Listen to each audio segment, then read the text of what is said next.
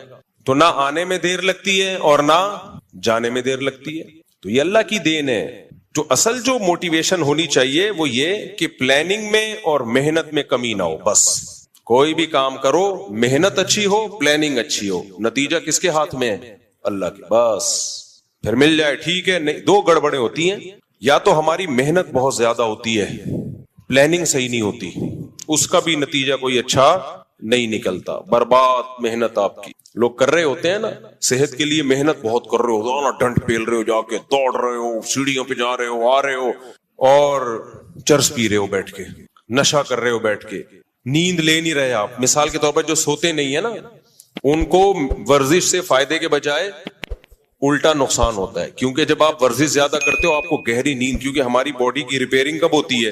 نیند میں. اب باڈی کو ریپیئرنگ کا, ڈینٹنگ پینٹنگ کا موقع دے نہیں رہے آپ, اور اس کو کھپائے جا رہے ہو, اپنی انرجی کو استعمال کرتے جا رہے ہو, تو بیڑا غرق ہو جائے گا باڈی کا.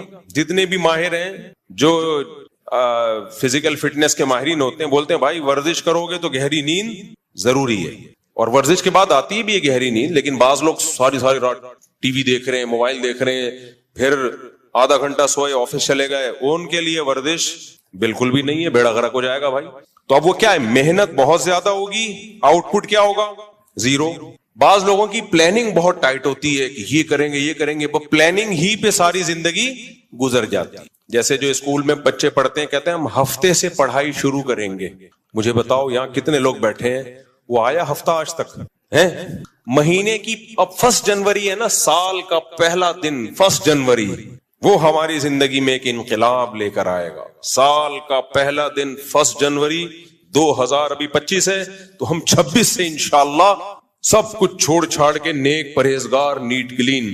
میرے بھائی جس دن مر رہا ہوگا نا, اللہ سے کہے گا اللہ 1 جنوری تک زندہ رکھ, اب تک تو جو ہوا معاف کر دے, آئندہ اللہ کہے گا معاف نہیں کروں گا میں.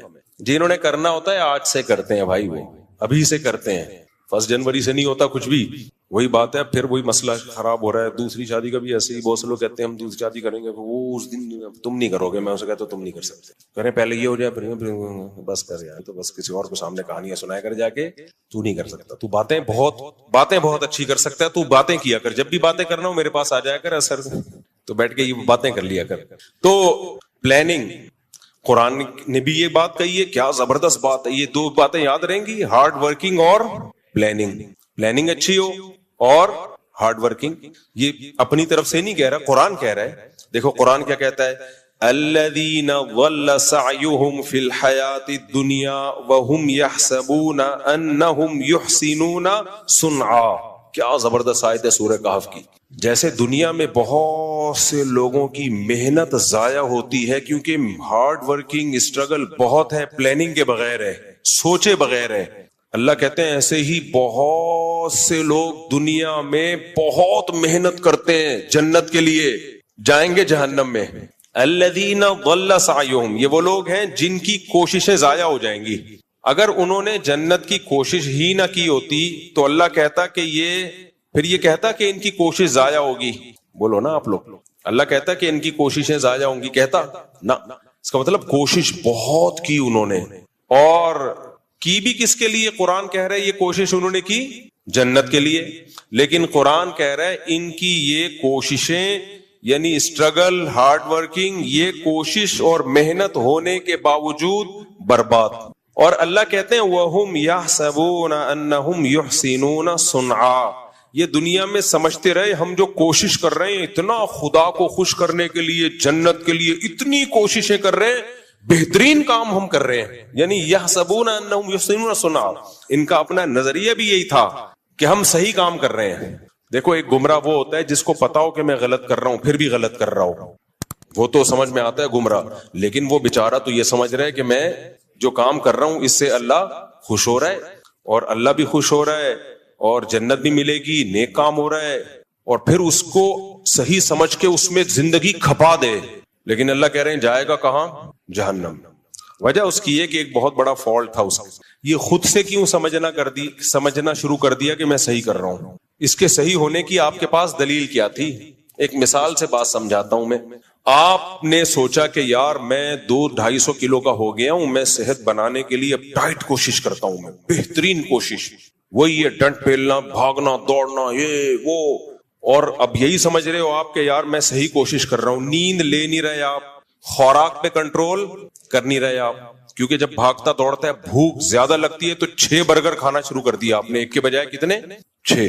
150 کلو میں 6 کا پتہ نہیں چلے گا. جو جس کا وزن 150 کلو ہو نا تو 6 تو دائیں بائیں جا کے کھانچے میں پتہ ہی نہیں چلتا. میرے پاس اتنے کلو کے لوگ آتے ہیں، ہر طبقہ آتا ہے، تو میں زیادہ نہیں بولوں گا پھر بولیں گے ہمارا مذاق اڑا رہے ہیں، لیکن میرے پاس ایسے پیس آتا ہے نا، سب پیس آتا ہے. اچھا ایک بات بتاؤں بیان سے ہٹ کے، ابھی ایک صاحب ہیں ٹک ٹاک پہ آج کل، وہ بڑی موٹیویشن آ رہی ہے ان کی، ایسا میاں بیوی کے بہت حقوق بیان کر رہے ہوتے ہیں، میں تو اپنی بیوی سے جو ہے اتنی محبت کرتا ہوں، یہ وہ. ہو سکتا ہے کرتے ہوں، ویسے اس طرح کے لوگ اکثر میڈیا پہ کر رہے ہوتے ہیں، خیر کرتے ہوں گے، ہمیں اچھا گمان رکھنا چاہیے. وہ کہنے لگے یہ جو ہے نا شادی ہمیشہ اپنی ہم عمر میں ہونی چاہیے، یہ ڈفرینس بالکل صحیح نہیں ہے، بالکل غلط. آپ 30 سال کے ہیں تو 25-28 اتنی ہو، جبکہ یہ اسلام کا نظریہ نہیں ہے. تو میں اس لیے اس پہ بول رہا ہوں. یہ ساری چیزیں کہاں سے لے رہے ہیں؟ یورپ، امریکہ سے، جن کا اپنا کوئی فیملی سسٹم سرے سے رہا ہی نہیں ہے. اسلام میں یہ نہیں ہے. اسلام میں فنکحوا ما طاب لکم، جو پسند آئے اس سے کرو. اور پھر لڑکی والوں کو بھی بول دیا اگر تمہیں پسند آ رہا ہے، تمہارا فائدہ ہے تو اس سے کر لو. تو پھر مجھے خیال آیا کہ اسلام کی بات درست ہونے کی بہت بڑی دلیل یہ ہے کہ میں نے ایسے نکاح پڑھائے ہیں جن کا کوئی سرے سے کوئی تک بنتا ہی نہیں تھا، لیکن ایسی محبت زندگی گزار رہے ہیں وہ. ابھی میں بہت پرانی بات ہے، تھوڑا کردار چینج کروں گا. میں نے ایسے دولہا جو ہے نا ماشاءاللہ 150 کلو کا دولہا، کتنے کلو کا؟ 150 کلو کا دولہا ہوگا کم از کم، دلہن نارمل ویٹ کی، کامیاب زندگی گزار رہے ہیں. حالانکہ وہ کوئی میچنگ لگتی نہیں ہے بھائی. یہ محبت ایک ایسی چیز ہے، یہ ہر ایک کے الگ سافٹ ویئر ہیں اللہ نے ڈالے ہوئے ہیں. کچھ لوگوں کی نظر میں پرسنالٹی کی بڑی ویلیو ہوتی ہے، کچھ لوگوں کی نظر میں دولت کی ویلیو ہوتی ہے. بھائی ہمیں پرسنالٹی نہیں چاہیے، ہم غریب لوگ ہیں، ہمیں خالی پیسہ چاہیے. بھلے 150 کیا 160 کلو کا بھی دھولا ہوگا تو چلے گا. چل رہے ہیں بڑے مزے سے ہنسی خوشی زندگی. اب وہ جب ان یوٹیوبرز کے کلپ سنے گا میچنگ یہ، تو وہ تو ڈپریشن میں جائیں گے نا. ایسے بھی میں نے دیکھے رشتے، 18-20 سال کی لڑکی، 60 سال کا لڑکا. اس زمانے میں لڑکا نہیں آدمی ایسی محبت سے زندگی گزار رہے ہیں. کبھی آپ خوشبو لگا کے اکیلے آؤ تو میں پھر بتاؤں گا کون کون کہاں رہتا ہے. ایسی مثالی زندگی محبت والی گزر رہی ہے کہ آپ کی سوچ سے بھی زیادہ. بس اس کو 20 سال والی کو اپنا 60 سال والا بندہ پسند ہے. اب وہ جب وہ یہ کلپ دیکھے گی کہ میچنگ یہ جو موٹیویشنل آج کل آ رہے ہیں اور اس طرح کی باتیں کر رہے ہیں، وہ تو پھر گھر خراب ہوگا کہ نہیں ہوگا. اور الٹا بھی دیکھا ہے میں نے، 20-22 سال کا لونڈا لپاڑا اور انٹی سے شادی کی اس نے، جو طلاق یافتہ بھی، بچوں والی بھی، بہترین زندگی گزر رہی ہے ان کی، اور مزید بچے بھی ہو گئے، ہنسی خوشی. اس لیے یہ جو آج کل آ رہے ہیں نا افلاطون اور سقراط اور بقراط، ہر آدمی یوٹیوب پہ آ کے فنٹر بنا ہوا ہے، ایکچولی ایسا ہونا چاہیے، ایکچولی ایسا. اس کو بولو بس کرو خدا کے لیے, ہمارے پاس اسلام ہے, کوئی قرآن و سنت کی بات کرو تو سر آنکھوں پہ, ورنہ یہ اپنی تھیوری اپنے نظریے اپنے پاس رکھو. سمجھ میں آ رہی بات کہ نہیں آ رہی ہے؟ بولے یہ اپنے یہاں نارملی تو ٹھیک ہے, ایسا ہی ہو, ایج ڈفرنس زیادہ نہیں ہونا چاہیے, لیکن اگر کہیں زیادہ ہے اور دونوں خوش ہیں تو تمہیں کیا تکلیف ہو رہی ہے یار؟ یہ وہ اعتراضات ہیں جو غیر مسلموں سے ہماری سوسائٹی میں آئے ہیں. جو سب سے بڑا اعتراض سب سے پہلے نبی صلی اللہ علیہ وسلم پہ کرتے ہیں کہ 9 سال کی تھیں آپ حضرت عائشہ اور ہمارے نبی 50 سال کے, تو یہ تو پھر میچنگ کی نہ ہوئی شادی. لیکن دنیا میں اس سے زیادہ کامیاب جوڑا کوئی دنیا میں گزرا نہیں ہے, اس سے زیادہ کامیاب جوڑا کوئی گزرا نہیں ہے دنیا میں. تو ایسے ایسے ہم نے دیکھے ہیں نا, میں نکاح پڑھا رہا ہوتا ہوں, لوگ سمجھتے ہیں گھننا, اس کو کچھ پتا نہیں ہے, میں دیکھ رہا ہوتا ہوں ابے یہ وہی ہے. خیر میں ان کو کچھ تنگ نہیں کرتا. تو ایسے ایسے بعض دفعہ دولہا اتنا باریک, 250 کلو کی, تھوڑا سا کم کر لو زیادہ ہو گیا دلہن. اب لوگ تو بولیں گے یہ میچنگ, بھائی جب ان کو وہ پسند ہے اس کو وہ پسند ہے, تمہیں کیوں پیٹ میں مروڑ ہو رہا ہے, تمہیں کیا تکلیف ہو رہی؟ اور یہ جو لوگ اپنی بیویوں کی تصویریں سوشل میڈیا پہ ڈالتے ہیں نا, اس کا ایک بہت بڑا نقصان پتہ ہے کیا ہوا ہے؟ بہت بڑا نقصان یہ ہوا ہے کہ بعض دفعہ آدمی کو اپنے سے زیادہ عمر کی لڑکی پسند آ رہی ہوتی ہے, ایجڈ ہوتی ہے, لیکن یا وزن زیادہ